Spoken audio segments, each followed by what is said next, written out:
हमने हिम्मत नहीं हारी सर। हमें पता हमने कैसे बेले करवाई है ना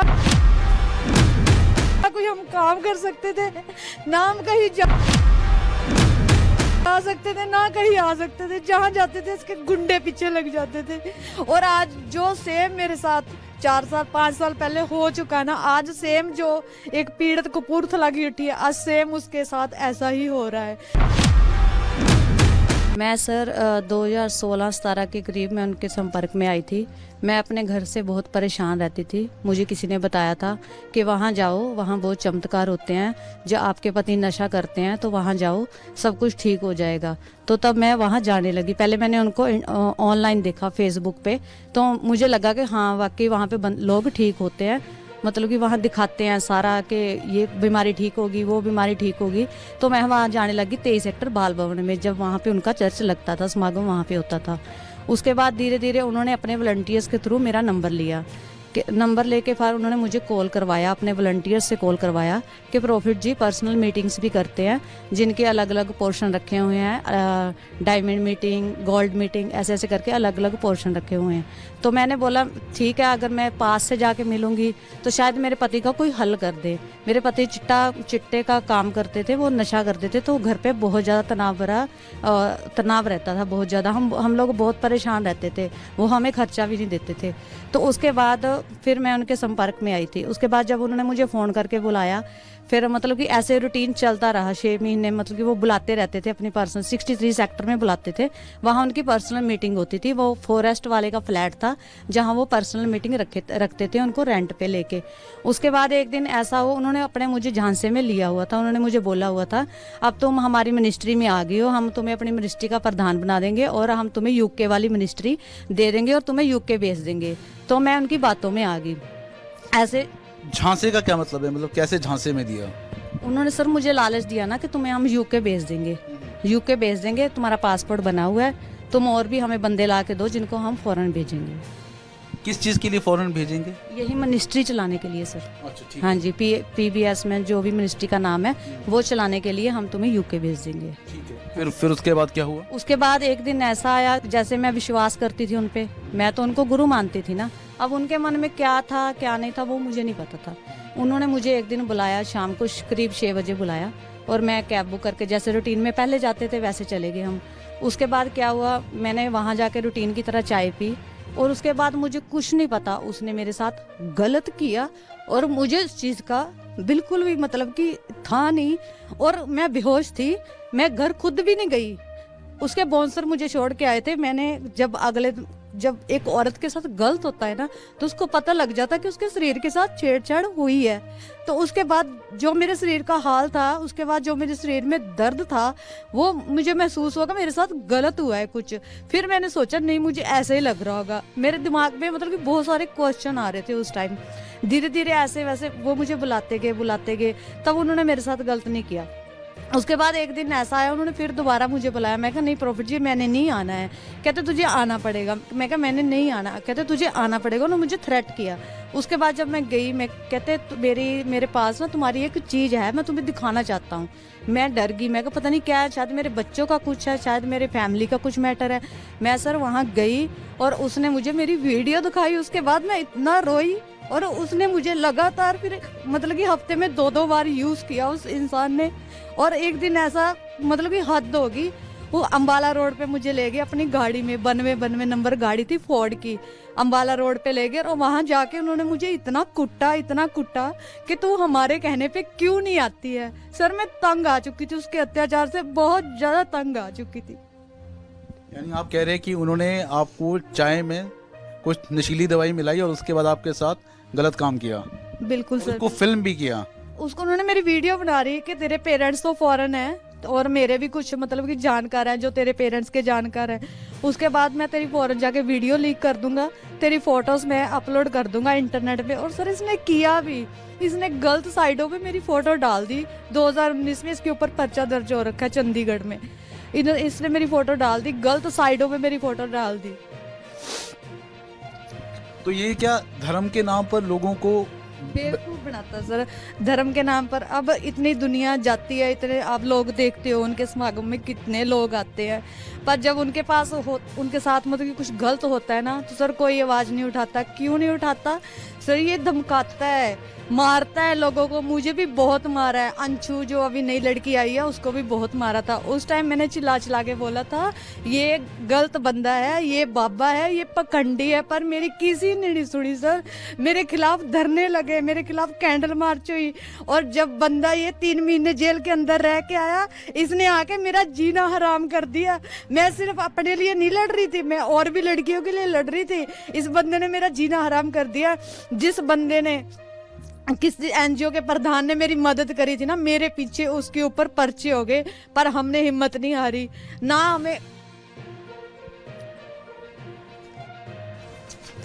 हमने हिम्मत नहीं हारी सर। हमें पता हमने कैसे बेले करवाई है। ना कोई हम काम कर सकते थे, ना हम कहीं जा सकते थे, ना कहीं आ सकते थे। जहाँ जाते थे उसके गुंडे पीछे लग जाते थे। और आज जो सेम मेरे साथ 4 साल 5 साल पहले हो चुका है ना, आज सेम जो एक पीड़ित कपूरथला की उठी है, आज सेम उसके साथ ऐसा ही हो रहा है। ये मेरे इन लॉज पे पहुंच गए, वहां जाके इन्होंने करोड़ों की ऑफरें करी, हम तुम्हें लोगों को घर दिला देंगे, तुम लोगों को वहां भेज देंगे। यहाँ मेरे इन लॉज ने मुझे फैसला करने के लिए मजबूर किया। मैंने बोला मैंने फैसला नहीं करना, इस इंसान के मेरे साथ बहुत गलत किया है। सब जब किसी के साथ विश्वासघात होता है ना तो बहुत सर बाद में बहुत बंदा रोता है। मैं अपनी जिंदगी में कभी नहीं रोई। मेरे माँ बाप ने मुझे फूलों की तरह रखा, पर इस बंदे ने मुझे इतना रुलाया है ना, इतना रुलाया है। मेरे सर जूते घिस गए कोर्ट के चक्कर मारते मारते।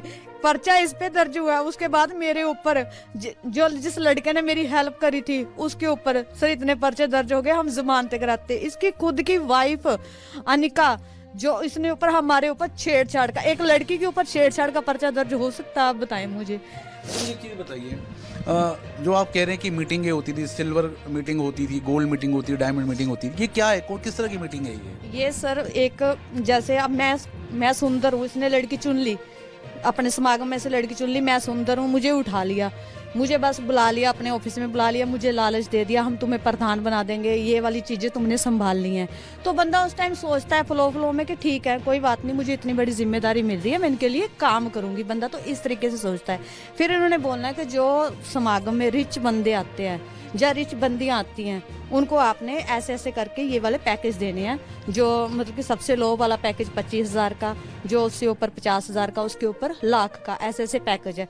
अब कुछ बंदे अपने घर से परेशान होते हैं, कुछ लेडी से भी परेशान होती है, तो बंदा सोचता है कि चलो हमें पैकेज में, जब कुछ ऐसा बंदे के दिमाग में ये पैसा मैटर नहीं करता, बंदा सोचता है कि हमारे घर में सुख शांति रहे, ये उन चीज़ों को मिसयूज करता है। मेरे पास रिकॉर्डिंगे भी हैं, मेरे पास वीडियोस भी है इसकी। ऐसे इसने लोगों को, बहुत लोगों को बेवकूफ़ बनाया हुआ है और बनाता आ रहा है, और आज भी बेवकूफ़ बना रहा है ये सब। अच्छा एक चीज़ बताओ, क्योंकि ये पहला मामला नहीं, क्या और भी वहाँ पे जितनी महिलाएं हैं, लड़कियाँ हैं, उनके साथ इसी तरह का व्यवहार होता है, उनका यौन उत्पीड़न होता है? बिल्कुल सर, बिल्कुल होता है। देखो पहले मैं उठी थी 2018 में, मेरे साथ हुआ था। कोई सर इतना बेवकूफ़ नहीं होता कि अपनी बेइज्जती कराएगा मीडिया के आके। हमारी भी फैमिलियां हैं, हमारे भी पेरेंट्स हैं, हम सोचते हैं हमारे माता पिता की बेइज्जती होगी, पर ये बंदे ने मतलब कि एक नहीं सुनी। इस बंदे ने मेरा मिसयूज बार बार किया है, और मेरी मर्जी के बिना किया है मेरा मिसयूज। लोग क्या सोचते मुझे कोई फर्क नहीं पड़ता। उस टाइम मैं बोली थी ना, आज 2 लड़कियां और खड़ी हो गई हैं, आने वाले टाइम में क्या पता कितनी लड़कियां खड़ी होंगी सर।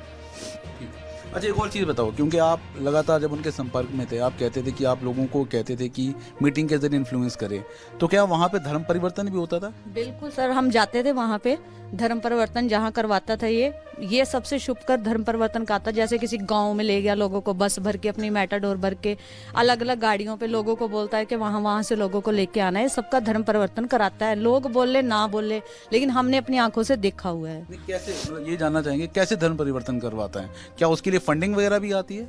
हाँ जी सर, इनको फॉरेन से बहुत ज़्यादा फंडिंग होती है। इनके पास हवाले का काम है, हवाले का पैसा भी बहुत जाता है, अब ज़्यादा आता है। ईडी की जब रेड पड़ी थी तो बहुत ज़्यादा पैसा बरामद भी हुआ था। अच्छा, हाँ जी। नहीं कन्वर्जन कैसे कराते हैं, कैसे बहलाते हैं, लालच देते हैं सर लोगों को, धर्म के नाम पर? धर्म के नाम पे लालच देते हैं। काफ़ी वीडियोस भी वायरल हो रही हैं।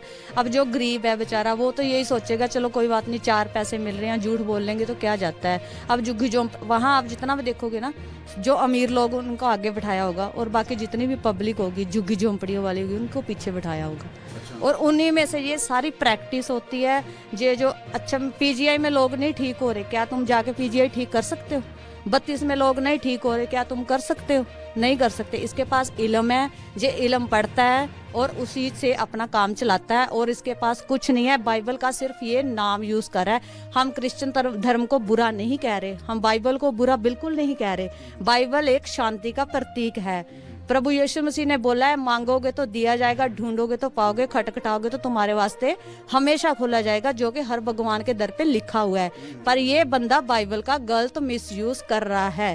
कल भी ये कोर्ट में हाथ में बाइबल लेके आया था, जज के सामने इसे बाइबल खो रहा था ऐसे। बाइबल क्या, बाइबल तुम्हारे गुनाह नहीं छुपा सकती। बाइबल एक किताब है, किताब तुम्हारे गुनाह नहीं छुपा सकती। जो लोग तुम्हारे खिलाफ खड़े होंगे, तुमने उसके साथ गलत किया तभी खड़े होंगे, ऐसे कोई नहीं खड़े होता। ऐसे कोई मीडिया में आके कोई बेइज्जती नहीं कराता है। जिस लेडीज को इसने मारा है, अंशु को इसने मारा है, मुझे इसने मारा है, उस टाइम मैंने चिल्ला चिल्ला के बोला था कि इन्होंने मुझे मारा है, ये जादू टोना तांत्रिक। मैंने सर रात के 12-12 बजे तक शमशान घाट से खोपड़ियाँ उठाई हैं इसके लिए। मुझे इतना टॉर्चर किया है इस इंसान ने। मुझे पता है मैं कैसे जाती थी अकेली, अकेली जाती थी मैं सर। मैं अकेली जाती थी खोपड़ी लेने के लिए कि हाँ शमशान घाट से खोपड़ी लानी है, नहीं तो मैं तुझे मरवा दूंगा। ये पर्चा ऐसे नहीं दर्ज हुआ था मेरे वाला, इसने अत कर दी सर। अत जिसे बोलते ना, खत्म हो गया। तंत्र मंत्र का भी इस्तेमाल करता था? तंत्र मंत्र ही है सर इसके पास। नाइजीरिया क्यों जाता है ये? नाइजीरिया इसी चीजों के लिए जाता है ये। अच्छा। इसके पास तंत्र मंत्र ही है सर, और कुछ नहीं है इसके पास। जिस बंदे ने 8वीं क्लास में बंदे को मार दिया, 10वीं क्लास में फिर से फायर कर दिया, जो बंदा जेल रह के आया है, वो कहाँ से पढ़ा लिखा है? जो बाइबल आप जाके इंटरव्यू ले लोगे ना, बाइबल का एक लफ्ज भी नहीं आता होगा उसको, कुछ नहीं आता उसको। अपने आप को वो बताता मैं मैकेनिकल इंजीनियर हूँ। कौन सा बंदा इतने पर्चों के बीच में मैकेनिकल इंजीनियर बनेगा? पासपोर्ट इसका 2 नंबर में बना हुआ, मेरा पासपोर्ट इसके पास है। मैं तो इंडिया में ऐसे फंसी हुई हूँ, मैं तो कहीं जा भी नहीं सकती सर, ऐसे फंसी हुई हूँ। नहीं तो जितने पर्चे इसने करवाए ना, इसने तो मेरा फ्यूचर बिल्कुल बर्बाद कर दिया। बर्बाद जिसे बोलते हैं। मेरे घर वालों ने मुझे निकाल दिया, मेरे इन-लॉज ने मुझे निकाल दिया।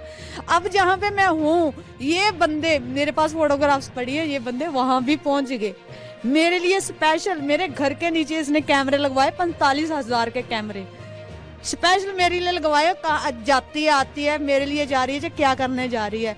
हम पे कितनी बार हमले, मुझे सिक्योरिटी मिली हुई है सर, 4 पर्सन मिले हैं, मुझे सिक्योरिटी मिली हुई है इसने मेरे ऊपर।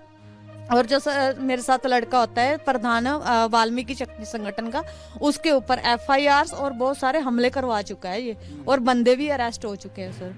फिर भी मेरी कोई सुनवाई मुझे तो समझ ही नहीं आती। मैं तो थैंक यू करती हूँ कि मुझे वकील साहब मिले। मुझे तो सर किसी ने कोई गाइड नहीं किया, कोई कुछ नहीं किया। आज ये मैं तो एकदम से ना अपनी हिम्मत हार चुकी थी। आज जब इन्होंने मुझे सिर्फ 2 तरीकों पे सपोर्ट किया और मेरे अंदर दोबारा वो मतलब की हिम्मत जागी है। मैं तो मीडिया के सामने आना भी नहीं चाहती थी, क्योंकि मेरे साथ इंसाफ ही नहीं हो रहा। जिस बंदे के ऊपर मैंने पर्चा कराया वो शरेआम गुंडों की तरह घूम रहा है। बुलेट प्रूफ उसने गाड़ी रखी। भाई ऐसा कौन सा खतरा है तुझे, तूने बुलेट प्रूफ गाड़ी रखी है? हम गरीब पर्चों में ढूंढ रहे, 4-4 पर्चे हमारे ऊपर दर्ज हो रखे सर। आप कह रहे हैं कि बाहर से हवाला का पैसा आता है, कैसे आता है वो पैसा? थोड़ा सा है कोई जानकारी? नहीं सर, वो तो उन्हीं के पास, जो ईडी की रेड हुई थी ना, बहुत सारा डाटा उन्हीं के पास है। आता है ये हमें पता है, मैंने खुद इसका पैसा अलमारियों में इतना इतना रखा हुआ है खुद। उस टाइम ये जैसे मैं इस पे विश्वास करती थी, उसी विश्वास ने इसने मेरे साथ धोखा किया है सर। मैं इस बंदे को कभी सर कभी नहीं माफ करूंगी। ये एक माँ की हाय है, इसको मैं इसको कभी जिंदगी में नहीं माफ करूंगी, कभी भी नहीं। अच्छा, मेरा एक आखिरी सवाल है। आप कहते हैं कि जब ये धर्म परिवर्तन के लिए जाता था तो आपने खुद देखा था कि धर्म कैसे हाँ जी। ये इन्होंने मतलब कि जैसे ये ऐसे चंडीगढ़ में नहीं जाते, किसी गाँव में जाते हैं जहाँ मोटर वगैरह लगी होती है, वहां बंदों को पानी में डुबो के बपतिस्मा देते हैं। बस उन्होंने बपतिस्मा दे दिया और उसके बाद बैठा दिया, कोई सर्टिफिकेट नहीं, कुछ नहीं देता ये।